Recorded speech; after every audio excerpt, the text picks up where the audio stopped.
थाना पक्षर court case number GR 545/92 एवं capital थाना नंबर 104/92 अभियुक्त थिबा विमल पट्टनायक ओरफ निवास पट्टनायक पिता बांचानिधि पट्टनायक बरवारी जागमरा से बारंबार कोर्ट को वारेंट बाहरिया पर पलातक भाव में रोचंती एवं कोर्ट एवं थाना रे अपियर करूना तेणु माननीय कोर्ट को द्वारा प्रोक्लेमेशन अंडर 82 एंड 83 CRPC जारी करा जायछि से पलातक थिबारु एठारे उपस्थित जनसाधारण घर लोक को अवगत करा दिया जाउछि जे आसंता 2 एप्रिल 2025 तारिख सुधा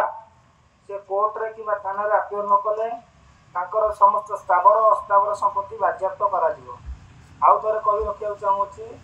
जनसाधारण एवं घर लोक को अवगत करा दिया जाउछि आसंता 2/5/2025 तारिख सुधा